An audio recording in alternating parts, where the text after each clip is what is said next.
Les mauvaises nouvelles vont vite. Apprenant la grande épreuve qui frappait Job, 3 de ses intimes amis décidèrent d'aller le voir pour le consoler et de faire le voyage ensemble. Tout en cheminant, ils devisent sur les malheurs qui ont frappé le patriarche. Ils en supposent les raisons possibles et arrivent à la même conclusion.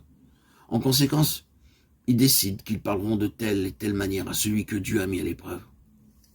Aujourd'hui encore, les choses vont de même, le cœur humain n'a pas changé. Combien sont-ils ceux qui savent remettre les affligés entre les mains de Dieu, ceux qui savent les aider à croire et à demeurer fermes jusqu'au bout?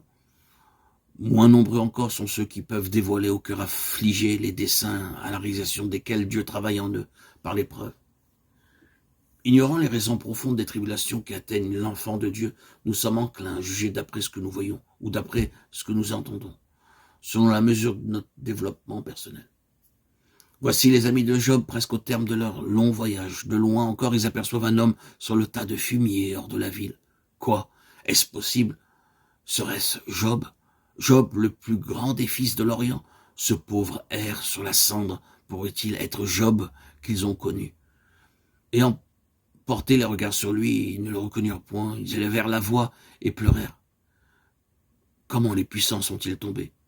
Alors ils déchirèrent leurs manteaux, ils jetèrent de la poussière au-dessus de leur tête, car leur douleur était sincère et profonde. Puis, venus jusqu'à leur ami, ils restèrent muets, assis à terre 7 jours et 7 nuits sans parler, car ils voyaient combien la douleur de Job était grande. Après cela, Job ouvrit la bouche et maudit le jour de sa naissance. Chapitre 3, verset 1. Le premier, il rompt le silence, et c'est pour répandre l'amertume de son âme, pour dire son horreur du jour qu'il a vu naître. Et ces paroles nous révèlent quelques-unes des pensées qui ont bouillonné en son cœur pendant les journées de silence. Mais il ne renie pas Dieu. Il ne se révolte pas contre lui. Pour ses amis, il n'a pas de parole de bienvenue. En de semblables douleurs, les formalités habituelles ne sont plus de saison. Périsse le jour où je suis né.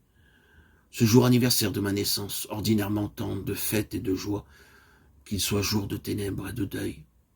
Pourquoi ne suis-je pas mort? Maintenant je serai en paix, je dormirai, je me reposerai avec les rois et les grands de la terre. Versets 11 et 13. Dans le sépulcre, ceux qui sont las reposent. Les méchants n'exercent plus de violence, les captifs sont en paix. Ils n'entendent plus la voix de l'exacteur. Étrange à dire, à l'heure des grandes afflictions, l'âme se tourne vers la mort comme pour y chercher un refuge. C'est assez, prends ma vie, dit Élie à l'Éternel, alors que, tombant de fatigue, il s'est étendu sous le genêt. Ce peuple est trop pesant pour moi, tue-moi, je te prie, demande Moïse à l'Éternel, alors qu'il est comme terrassé par l'amertume et la douleur. La mort vaut mieux pour moi que la vie, dit Jonas à Dieu, parce que ses jugements ne frappent pas une Ninive répentante. Et depuis combien de serviteurs du Très-Haut se sont écriés dans l'angoisse de leur âme, « Je voudrais être mort ».